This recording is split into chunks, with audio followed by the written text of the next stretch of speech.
Welcome back to Just Giants with Grump and the Cranky Fan, the best damn podcast for the best damn football team. I'm your host, the Football Grump, and with me as always is Mike, the Cranky Fan. What's going on, Cranky? Grump, I have all the energy of Al Michaels doing a Thursday night game tonight. I am very tired, but we are in a playoff run, and I will get the energy to soldier through because Does that make me Collinsworth? that makes you Kirk Herbstreit. I don't know if that's better. Congratulations. Yeah. And here I am being the curmudgeon. That's your role as Al Michaels. You're supposed to, every time that we have to stop what we're doing and go on a sidebar, you have to Yeah. pitch a fit and talk about how badly it's time for us all to go home and call the game. Well, those points may mean more to a lot of people out there. So So we just kind of did our bye-week assessment thing, and we kind of looked at the season, the new regime, where this rebuild is going, and the plan was to do this episode as kind of a Houston Texans preview, and we're gonna do that. But like a lot more developed since Monday. That was kind of like roster heavy and that sort of thing. We set up for the second half of the year here, and there are no perfect halves anymore, which people who have OCD like me will, hate that. But the Giants taking on Houston Texans this Sunday at home. They return to MetLife after their, we chronicled their travel. The last 3 games has been all over the fucking map, or 4 games, right? They went London, home, Florida, Jacksonville, and then Seattle. So 3 games, yeah. Finally home, and I think they're home 2 games in a row, right? Houston and then Detroit. Back-to-back 1:00 games on Sunday, yes. And the bye week is normally when you start getting healthier. The Giants found a way to sort of do that, but also get worse. Starting safety Xavier McKinney broke multiple fingers in his hand ATV accident. We talked about that a little bit, but since that episode came out, he had a pretty nasty interview. Did you see that? We didn't talk about this at all. No. Oh, he multiple reporters were kind of trying to find out if he was driving or riding on the tour when he got hurt, and he hedged. He would not say and just kept reiterating, but like in a feisty way. It's pretty spicy. He just reiterated that it was a guided tour. It's a guided tour. You don't need to understand. It's a guided tour. That's all you need to know. If I was him, I'd say as little as possible. I mean, yeah. I mean, I'm going to say this up front. There could be a lot of money involved, and if it turns out he was in violation of, the contract, that could affect money. It doesn't matter. This is my point. People are like, they're like really pissed off, and there's certain people that are pissed off. Whatever. I've seen it around. Whether he's a driver or passenger both are a violation of the contract. It doesn't matter. Any injury that happens, to me it doesn't matter. It's a tour, so he was not like just getting ATVs with his friend and crashing them into each other. He was on a tour, so to me, I don't give a shit. Either way, he signed up for a risk, and he took that risk that he knew, and he screwed up. He was not being a complete clown, like I said, in the backyard doing wheelies and like doing circles in the mud with friends and crashing into shit. He was on a tour. He knew that risk when he signed up for it. And it doesn't matter if he was a driver or passenger to me. Either way. There's got to be. I mean, I'm sure he had somebody tell him, just don't talk.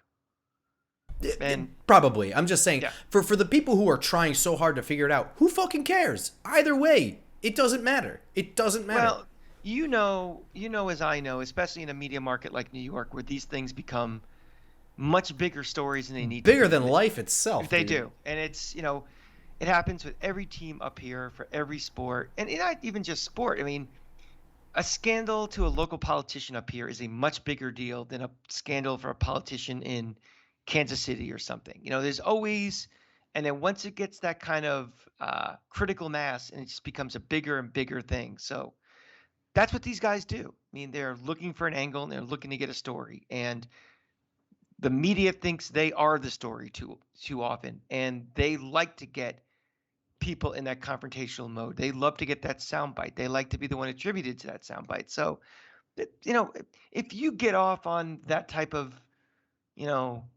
gotcha journalism and that type of, salacious stuff, well, more power to you. But, I could see where someone in his position who obviously either doesn't want to talk about it or can't talk about it gets annoyed. So I don't Yeah, I know. don't. I don't. I don't. That's basically Like what I I'm said, saying I, is I I care don't care so about much his I didn't interview. even watch the interview because he's not playing, so I don't care. Whatever. Exactly. He's Yeah. he's gone for at least 4 weeks confirmed on the NFI list, but multiple broken fingers. He'll be gone for more than 4 weeks, I would think. But I will say one thing though that everybody's so quick to, punish him, cut him. He's still Xavier McKinney, Hmm. and something this will pass. And to me, this isn't a fireable offense.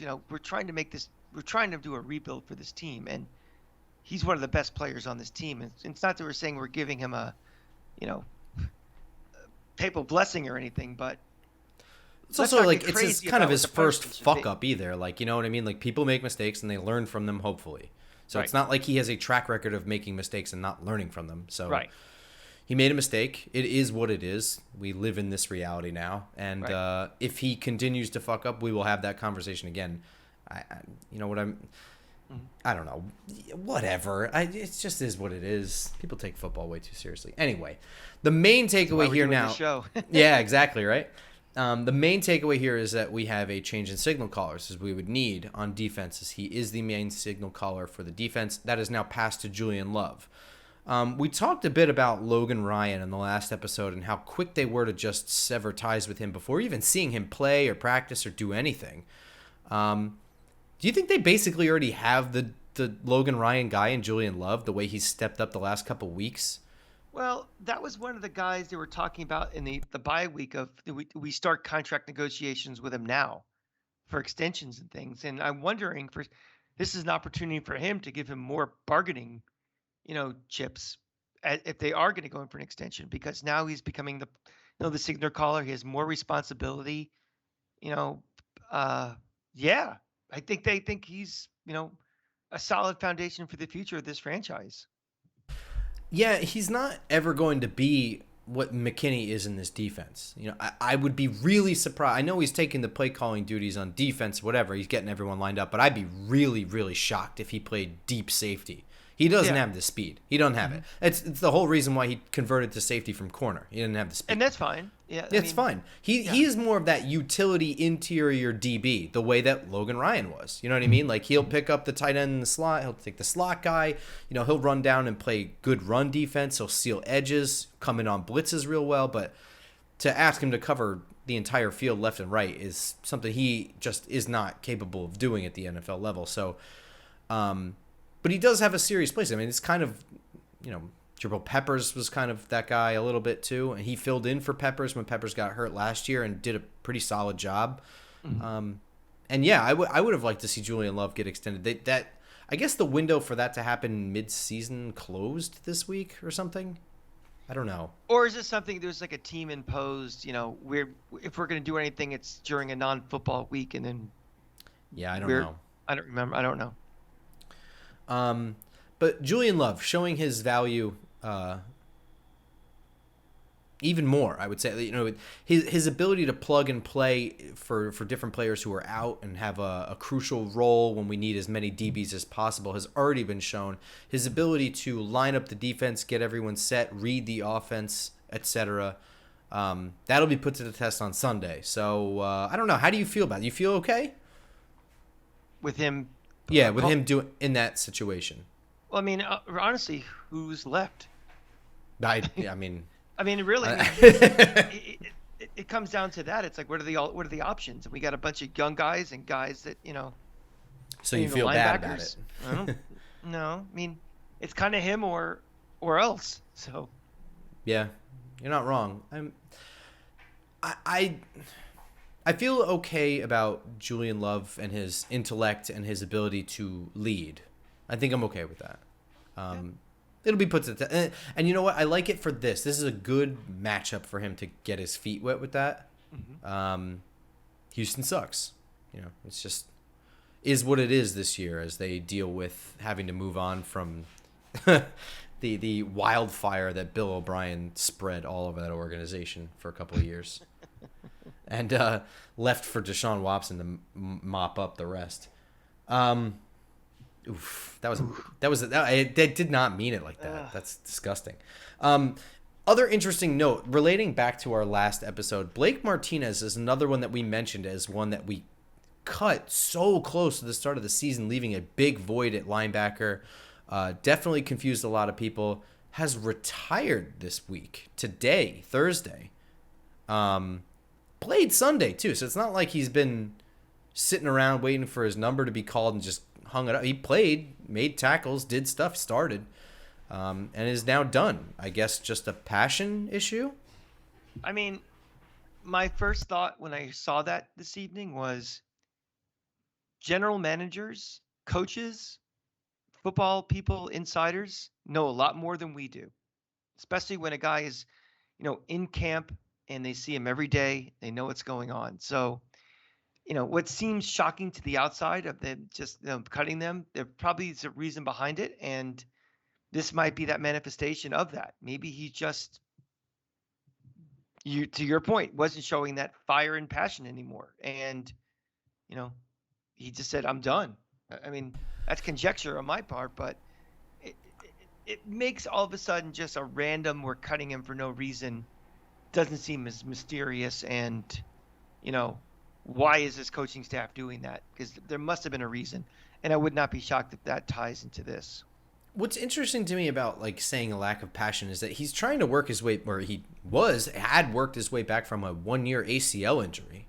And that takes dedication, man. I mean, you have to know that every single day, the very little that you can do is building towards something. I mean, that is work. That is a 24-hour, and that means knowing when to stop and go to bed, and when you don't want to, and it doesn't feel like it hurts. It's a very, very long, arduous, frustrating process that he worked his way through to just give up. I actually wonder if his knee is just bothering him and he's just done. That could be. I mean, I had surgery back in August for my rotator cuff, and I could do this now, but for the limited amount of physical therapy I did every day, nothing compared to what a pro athlete has to do to get back into game condition. There were mornings I was like, I don't want to do this. I'm like, screw it, I'll do it tomorrow. So it takes that dedication to get back. And you're right, and I still have like a sore shoulder. I can't do all the things I used to, and I'm not trying to play. You're not trying to tackle an NFL people. game. I'm not trying to. I'm not getting hit by other players. I'm not, going through that, exhausting physical and mental strain it is to be a world-class athlete. And you're right. It might be something where he, his goal was to get back. He got back, and he just can't do it. He doesn't have the physically or mentally. Is just over it. So, he's a young guy. He has the rest of his life. He made a lot of money, and he's only good 28. Yeah.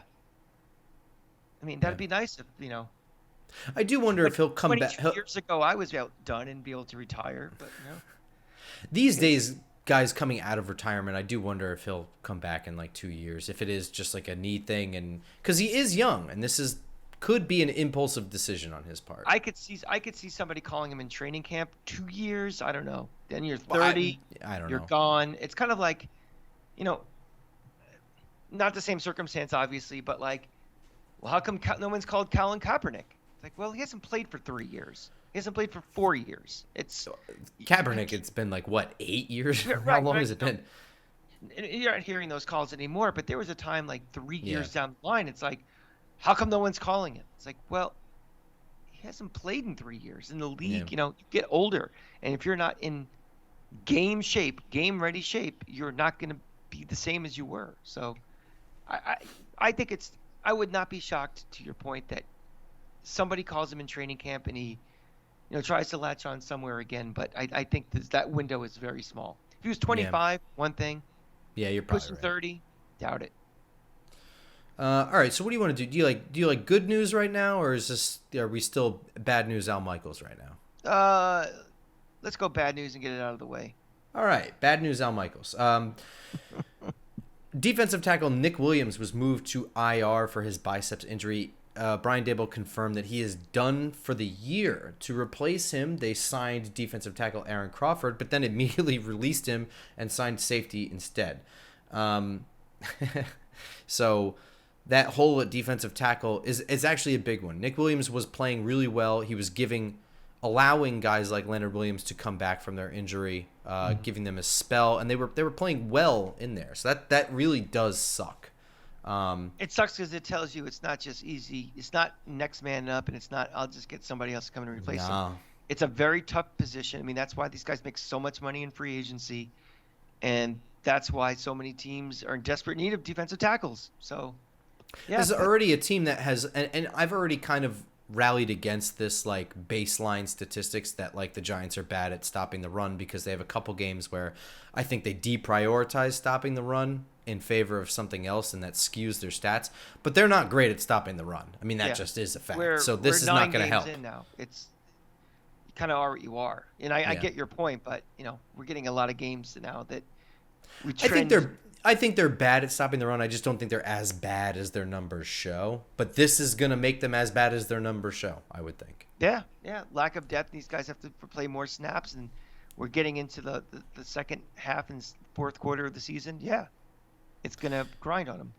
Further bad news, Brian Daboll confirmed that Aaron Robinson is very doubtful to return at any point this year. That sucks, too, because when he initially hurt his knee from coming back from an appendicitis thing, it didn't seem to me that he would be out for the entire year. It was very early, too, in the season. So I was, with the emergence of Fabian Moreau on the other side of Adoree Jackson, I really thought if Aaron Robinson come back and play that slot role the way that he can and play downhill and a little bit more grabby where he can get away with that in the middle, that this defense would get a huge bump, but I guess not now.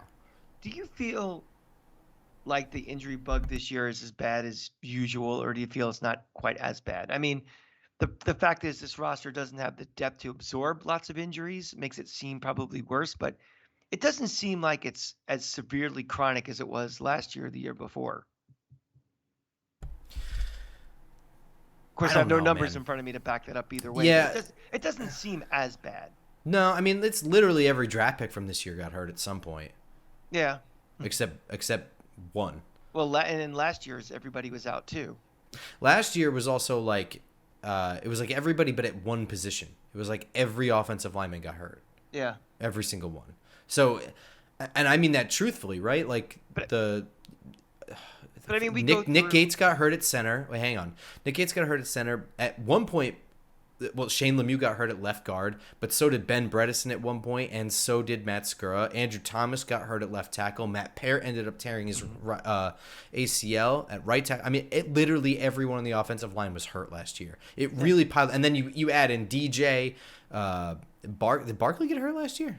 He was coming back. He was coming back, but he wasn't. He didn't get hurt last year. All the receivers that got hurt Tony, last year. I mean, Tony's been hurt since he came Galladay, Shepard. Was Galladay hurt last year? I don't think he was. When? I thought he just wasn't very good. He didn't play 15 games. Maybe not, but I don't think he was like I don't know. It doesn't matter. This year, I would say literally every draft pick, if you count Tony as being part of the team, he missed like the whole year basically. Galladay missed half the year, at least. Aaron Robinson. I think this year's just as bad. Yeah. It doesn't seem it, but even Colin Johnson. I mean, it goes back to training camp. Colin Johnson got hurt. That's another reason why we have such shit at wide receivers. Even our depth is hurt. Sterling Shepard tore his ACL walking. Well, I guess he played 14 games last year, Galladay. It just didn't seem. I mean, he only had 37 catches, so I guess it just seemed like he wasn't around. Yeah, well, I mean, we didn't even have a quarterback for half the year, so. Yeah, well, I guess the injuries were, in. They were a sub story to the fact that DJ was the one that was hurt. Right. Yeah.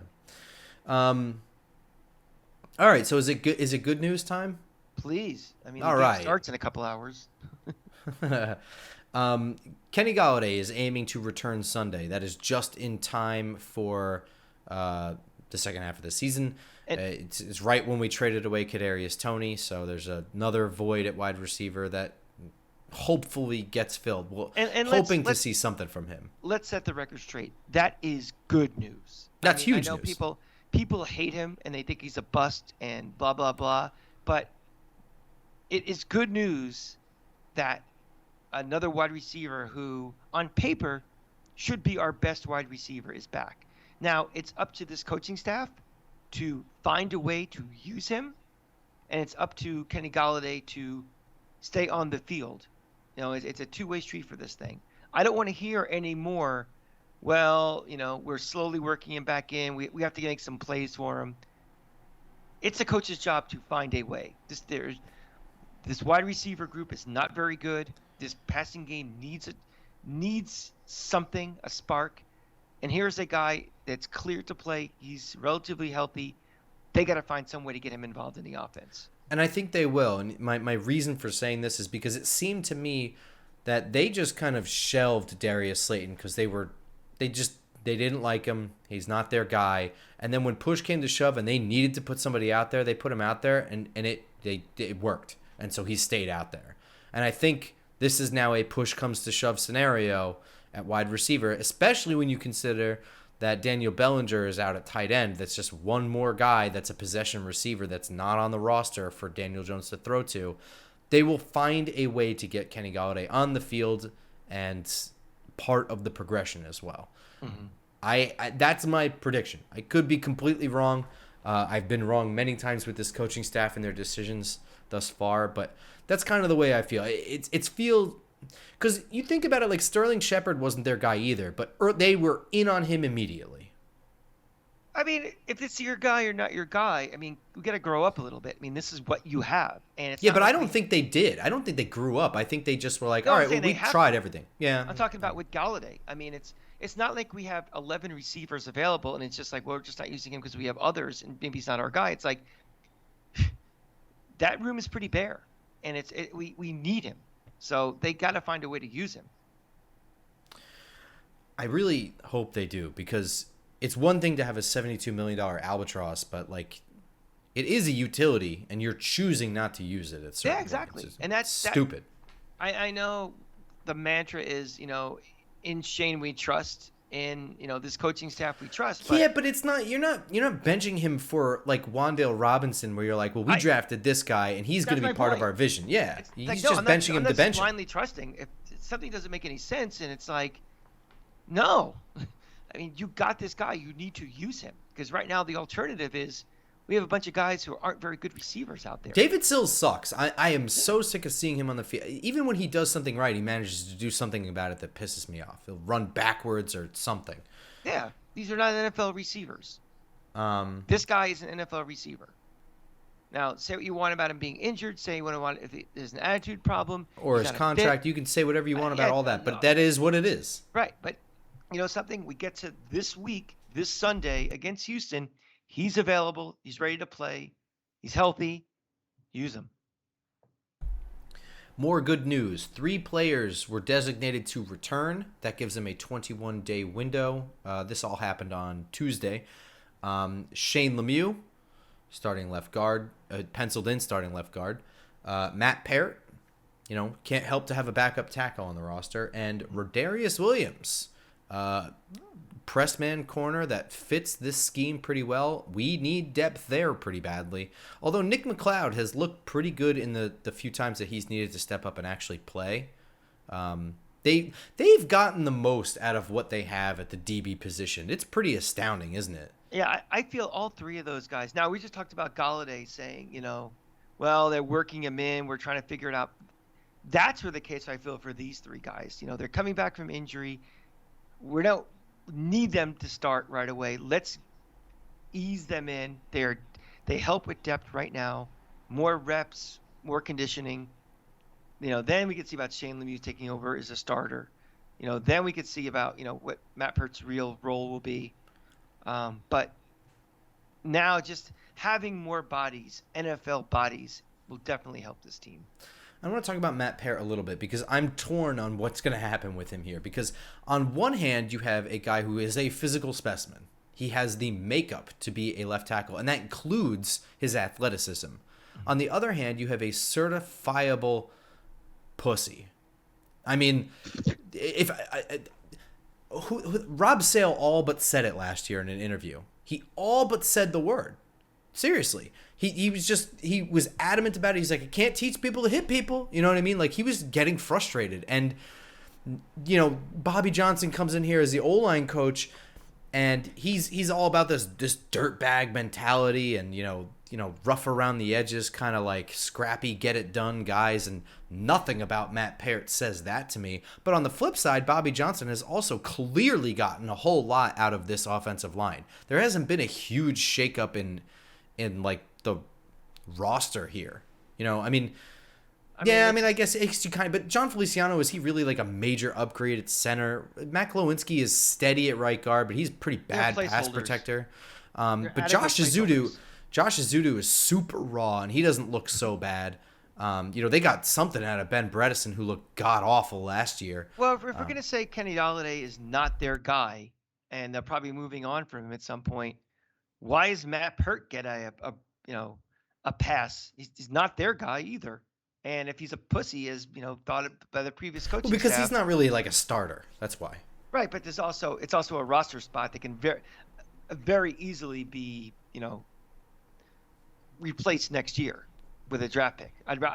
You almost rather have a draft pick that you can kind of another raw guy that you can develop in something as a guy that's will be his fourth year next year, third year. What's the point?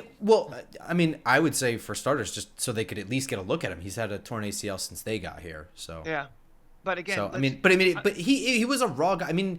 Because if you don't need to use a draft pick on that, and you've already got it on the roster, it certainly saves you some money. Yeah, I'm either trying to draw parallels to Galladay or just to prove that that's bullshit. I don't know what it is, but no, I'm serious. It's like, there's a double standard because, both guys have been hurt. Both guys weren't their picks, either in the draft or free agency. But we're supposed to already show Kenny Golladay the door and not Matt Peart, when Kenny Golladay has a lot more talent than Matt Peart does and has a much bigger role on this team. So you're trying to find consistencies, I guess, as you're learning about this coaching staff, you're learning about this front office, what their tendencies are. And that's why I don't think that Matt Peart has a future on this team beyond this year. Great stories coming back. He can help with depth this year, but I'd be very, very surprised if he's back next year. No doubt. But I guess Matt Peart only kind of it's intriguing because of the injury to Evan Neal. So there is a severe need for depth. So, that's the reason it comes up. And what's unfortunate about the Kenny Golladay injury is that we don't really know if he was making strides with the coaching staff or not leading up to that point. He was blocking on the play in which he got hurt. But that's the whole thing. I'm still never going to understand that. It's like, why does a guy like Golladay have to make strides with the coaching staff? He should be QB. He should be wide receiver 1. It's like almost just doesn't fit what they're trying to do on offense. I know that, but fast enough or shifty enough. Something. But until you have all of your guys, you have to adjust to what you have. And again, he still might be the most talented receiver we have on this roster. And to treat him like he's just an outcast and like a rookie, it's like, well, we're trying to get him into the playbook. We're trying to figure out what we could do with him. It's like, something?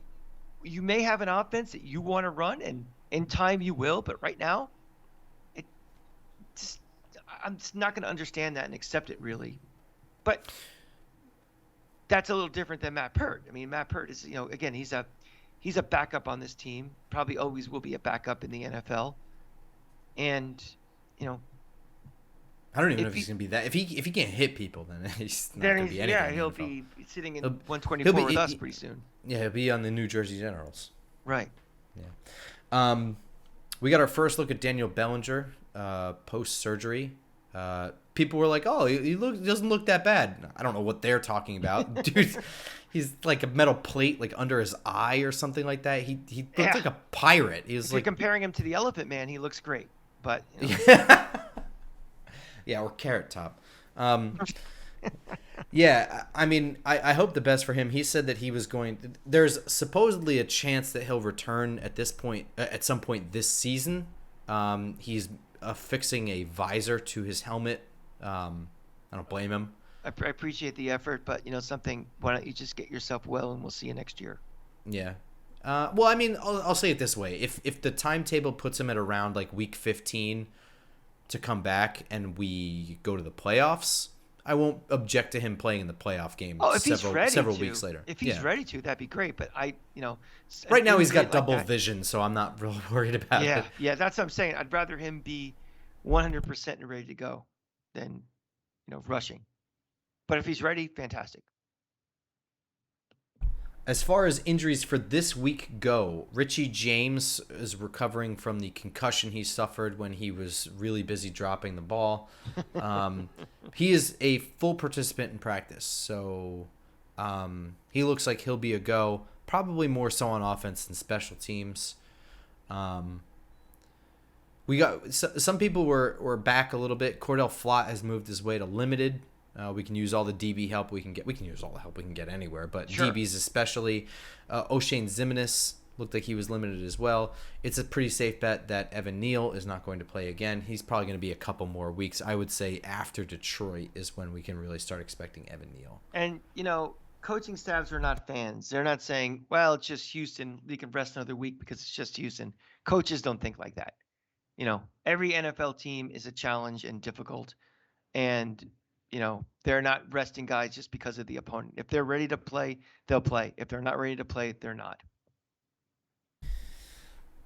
And I don't think this team is ready to look past anybody. They're not good enough for that. I mean, just in general, forget the coaching staff. I mean, this team is just not good enough to look past even a 1-win team like Houston. They're a 1-win team, right? They're 1-6-1 or something like that. I believe so. 7-1. This is a good test for the Giants. To say is a team arrived or is a team, for real or whatever, phrase you want to use, it's not, can you go and beat Philly? It's can you win the games you're supposed to win? And this is the first time in a long time the Giants are playing a game they're supposed to win. This isn't even going to Jacksonville on the road. This is being at home after a bye week, a bad team that's looking at the draft next year. You need to win this game. And that's when you start to say, okay, this team is halfway decent. This team is quote unquote for real. So go get it done. So speaking of Houston, before we get to the guy that we both want to talk about, give me your thoughts on Davis Mills. I mean, he's a placeholder. But right? Is he a bad one? They're 1-7. I mean, I know it's a bad roster and everything, but is he a guy that's starting on a team that isn't 1-7? I don't know, maybe. Yeah. I'd say no. What's Russell Wilson's record right now, man? What's he cooking? Russell Wilson, we think is kind of cooked too. Yeah. So I don't know. I mean, is he better than like Taylor Heineke? Well, that's what I was going to say. Like, what do you think of Taylor Heineke or Kyle Allen? Guys who were scrappy enough for Washington to get to the playoffs in a bad division. I think they're fringy starters. I think they're excellent backups, guys you'd like. Like, if we had Tyler Heineke or we had Davis Mills as our quarterback last year, I don't think the season would have spiraled completely out of control like it did. Not at all. Yeah, I mean, like, this is not Jake Fromm. Exactly. And this isn't Mike Glennon. This isn't, I know there was a lot of other problems with this team, but these are capable backups that could start. They could start on bad teams. Like right now, Davis Mills is starting on a bad team. In a best case scenario, they can hold the fort down and have a team in a bad division sniff the playoffs. So I think that's kind of what he is. And I think, having a quarterback like this, you can kind of see it's good for a team like Houston. We know they're terrible. We know their roster is bad, but you have a quarterback who's functional, so you can kind of start to evaluate some of the talent you have on your team to make some decisions in the offseason if you're keeping people or launching them. Like last year, the season got so out of control for the Giants, you couldn't even make those decisions. It was like so bad and so, how do we survive this series? I mean, we're kneeling on second down, things like that. At least with a guy like him, you can kind of see, or any of our receivers worth half a shit. Is any guy in this offensive line, halfway decent? He can execute an offense. I wouldn't, pencil him in to go to a Pro Bowl anytime soon, or if I'm a free agent looking for a free agent quarterback. Like, let's put it this way. If for some reason we part ways with Daniel Jones. Would you bring him in to be the replacement? Would I bring in Davis Mills to be the starter? Yes. Probably not, no. Yeah. But I do think Davis Mills is a quality backup. I do agree. think that if he were a guy that had to come in and win you 2 out of 3 games, he could probably do that. I You could agree. probably game plan a way to do that, which means he's not to be taken lightly. Like I said, with this team, not to be. I mean, this is a team that has Philip Dorsett and Brandon Cooks. That's 2 guys that can legitimately stretch the field. Seriously. So, this the fact that Xavier McKinney is not going to be playing deep safety in this game is a big fucking deal. It's Sure. not to be I mean, they have some speedy DBs they can put down there. I know a lot of people keep mentioning Jason Pinnock, who was, very, very fast safety, and I think at times for the Jets last year and in preseason was in this single high safety role. That may be, I don't know. But that doesn't make me really feel that great. Jason No. Pinnock back there. Because it's not just about speed, it's about being the deepest man and making sure that you're watching what's in front of you and understanding what you're seeing in front of you, and reacting to it And quickly. not biting on things and not just Exactly. being in position. Yeah. And just because it's Davis Mills back there does not mean shit. He can air it out if he needs to. That being said, I do think that Wink is going to try his best to confuse the ever-living shit out of him. Of course. Because he is a young quarterback that's trying to figure shit out on a bad team and throwing to bad players with bad protection in front of him, and is likely to do. He did some dumb shit against the Eagles. Yeah, Davis Mills to me not to be taken lightly. I know it's easy to clown on a guy like that, but I see a little bit of that quality backup in him. He would set the USFL on fire. Let's say that Yeah, way. but the problem is, now you're at a backup in week 10, and it's just past the shelf life of what a good backup should be. Sure. You're now a start, and Yeah. yeah. That brings us to the guy we both want to talk about. Dameon Pierce was by far the most, the running back that stood out to me the most of the Senior Bowl. He jumped way up my list of running backs in this upcoming draft. Was not number 1. I think I had Kenneth Walker as 1 and Breece Hall as 2, or maybe the other way around. But And Kenneth Walker's been pretty good too. Breece Hall got hurt, but but Kenneth Walker's been pretty good.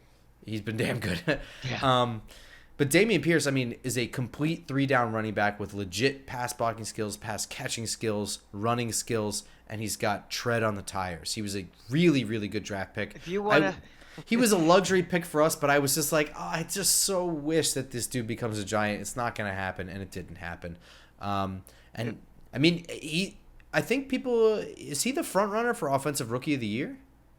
I would think so. And if you're watching this on YouTube now, you are seeing my face getting red and my blood's starting to boil right now. I think I quote tweeted you in him like running. He just trucked some Philadelphia safety last week, and I think I quote tweeted it and whatever mentioned you and called Dan Mullen a war criminal.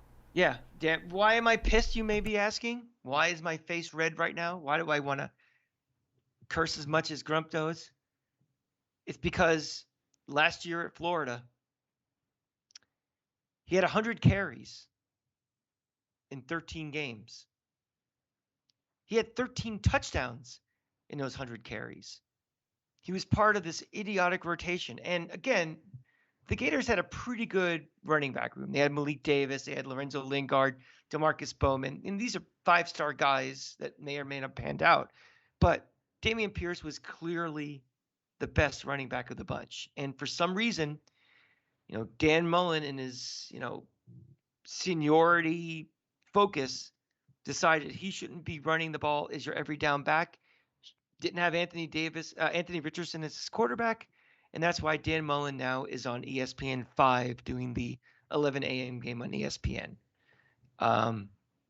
You're right about not having tread on the tires. He's not nearly used as much as he should have been. So now he's fresh. He's got fresh legs, and you're seeing it. He's actually, I knew he was a good running back, was clamoring for him to play more last year, and he's actually impressed me more than I thought. And again, playing on the Texans, not like he's behind the 7 blocks of granite for an offensive line either. So, But the Giants this year, to their credit, they have faced really good running games this season. Really good running backs. You know, Derrick Henry, the Chicago Bears, for all their running success they've had, they've done a pretty decent job. And if you don't have that quarterback, you don't have that prolific passing game, I think this defense will do a reasonable job on him and contain him. So that's the thing. When I say the Giants aren't good at stopping the run, I think that it's one thing that Wink Martindale really truly believes in is stopping the run. But I don't think he necessarily means stopping a running back. I think he means stopping the biggest running threat, which sometimes is Lamar Jackson, which sometimes is Justin Fields. You know what I mean? So there are times when a running back may run all over us, but the worst running threat has been neutralized. And they'll take that, yeah. Yeah, and in this game it's going to be Dameon Pierce, and they must know that. The offense runs through Dameon Pierce for Houston right now, and the play action from there. So I know that Nick Williams is out. I know that was like a whole part of the intro and like whatever, but I just have a hard time thinking that Wink Martindale is going to not have a game plan to neutralize Dameon Pierce. He's not that good. You know what I mean? He's not like he's that guy who's just going to see a hole, hit it at a hard speed, and just lower the shoulder and keep chugging, and he'll do it all game and wear you down. But he's not a Christian McCaffrey where it's like you need to allocate like 11 guys to stop him. This is more just like you can't let him get first downs. And see, the other thing also is that, with the Giants running game being so well, I feel they can have, they can crush this team on time of possession. And limit the amount of time that Dameon Pierce is even on the field and wear their defense down. So it's not what I'm not concerned about them potentially having the ball for 40 minutes and wearing our defense down, because I think we'll do a pretty good job of controlling, the line of scrimmage and controlling time possession on our side too. We have more weapons than they do. Boom, and here we are at the 40-minute mark, and it's time to go into that game plan. I agree with you. I think the Giants, this might be a boring game. I think this game might not be that. I mean, it might be exciting with some big runs, whatever, but I think it's going to go fast, and I think it's going to be a time of possession kind of thing. I think the game plan is going to be to stuff it down their throats. The middle of the Houston defense sucks. I mean, this team isn't very good, but I think they're dead last in run defense, but it really shows. And they keep sitting back in that Tampa 2 shit, which if you can't stop the run, you can't really do that. I don't know. It's Lovie Smith, whatever. Who am I to judge? He's whatever. But, this is going to be a Saquon Barkley game. I think they're going to try their best to neutralize him. I would like to see, I know we spell Barkley with Breida because he's the fast guy and the twitchy guy. I might like to see Gary Brightwell as the change of pace in this one to just kind of give you a north and south right up the middle, run as hard as you can, change of pace. I don't know that they're going to do that, or maybe I don't even think they're going to do that, but I would like to try it. I think that would work really well. And then just hit you with the play action off of that. I don't think there's going to be a whole lot of Danny Boots because I think they're going to try and protect the edges. I don't know. How do you feel about that? Yeah, I was kind of thinking the same thing. I just think this is going to be a very heavy Barkley game. I think this might be the game where, if you want to, like when the Oscars, they always have a little clip, like here's a clip of the scene of the movie where I'm submitting it to the Academy to win this for Best Actor, for your consideration. Mm-hmm. This might be the game that Saquon Barkley submits to the writers for your submission for comeback player of the year, whatever other accolades he can get, from the running back position. I think he's gonna have a monster game. I think 150 yards rushing, again, a soft interior, try to overcompensate for that. That's when he can bounce outside. But patience with Barkley. I mean, if the first series or two, there's nothing there, you stay committed to him. I mean, I think he's gonna have a lot of rushes, a lot of attempts, but big yardage, 150 or so. It's a pretty bold prediction there. 150 rushing yards. All right, give me your score prediction then. I said it before that this is one of those games where the Giants have to win to prove, the first half wasn't a fluke. This team is going somewhere, the right direction, blah, blah, blah, blah, blah. I think they will do that. I think this Houston team, it's not good. They have a star in Dameon Pierce. They have a quarterback who's serviceable. I guess that's being polite, but, not going to Canton anytime soon unless he's buying a ticket to the exhibits. I think the Giants actually win this one rather convincingly. I think they, like I said, they're going to, kind of own time possession. I think by early fourth quarter, they're going to wear Houston down, have like a nice long 7-minute drive, maybe start the fourth quarter, ice a game that's kind of close, but not ever in doubt. Giants win by like 17 points. Let's go 28-10.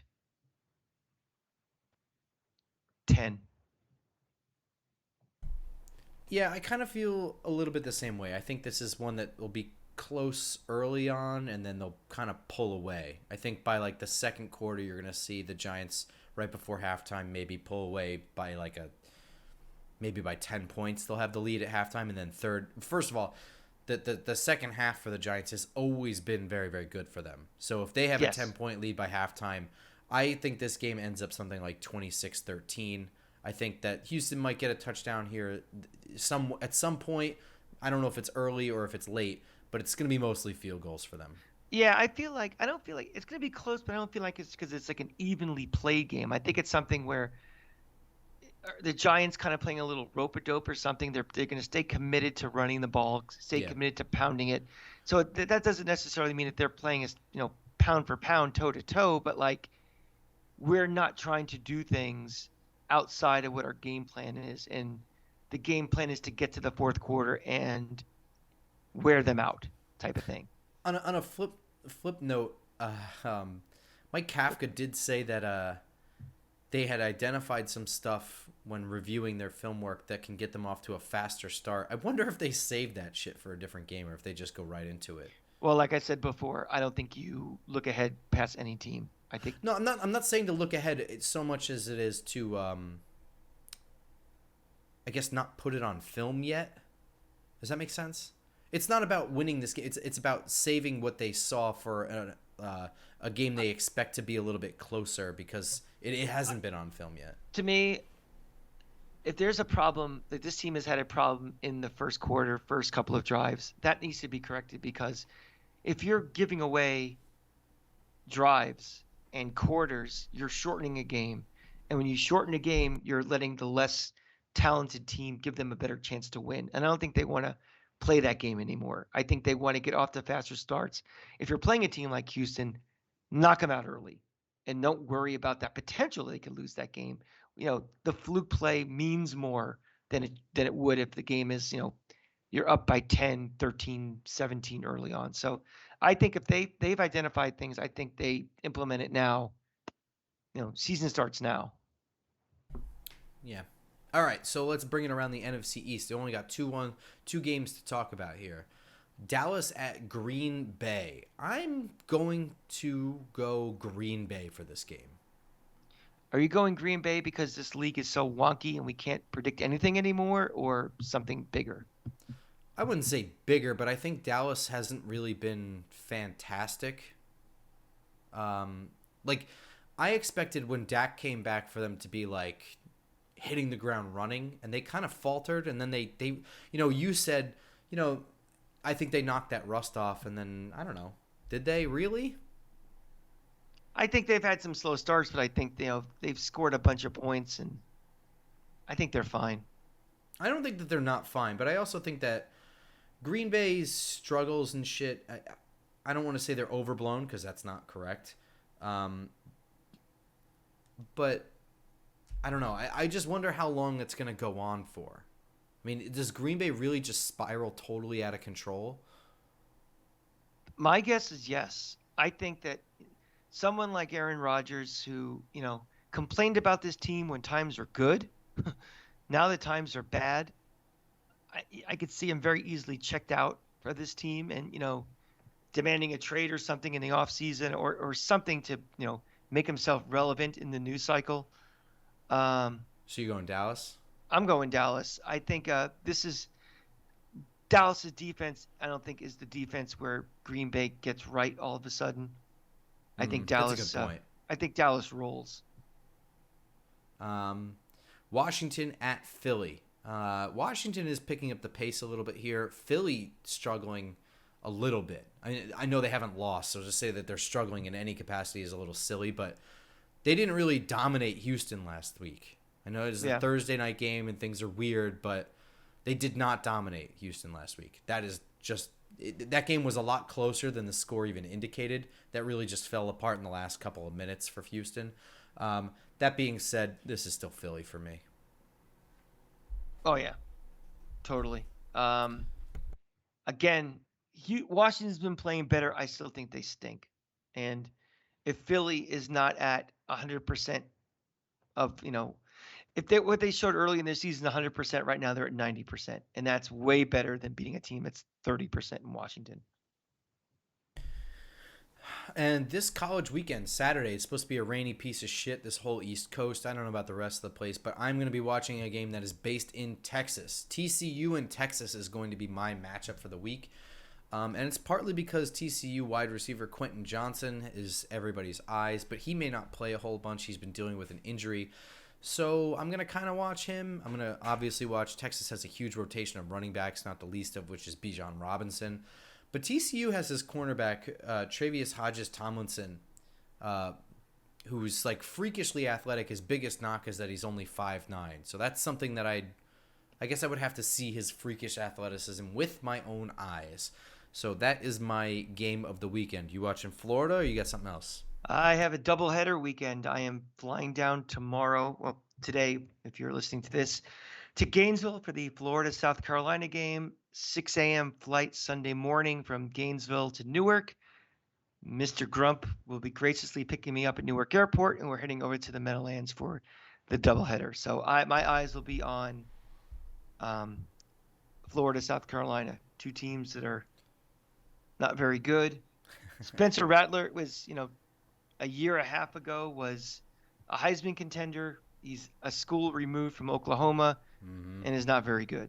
So hopefully we can we win on Saturday. We're bowl eligible. I'm only picking you up on Sunday if your plane leaves on time, man. That's true. You are 0 for 1 on those so far this year. That's true. I have a backup plan in case we are late. And hurricanes will not help my situation.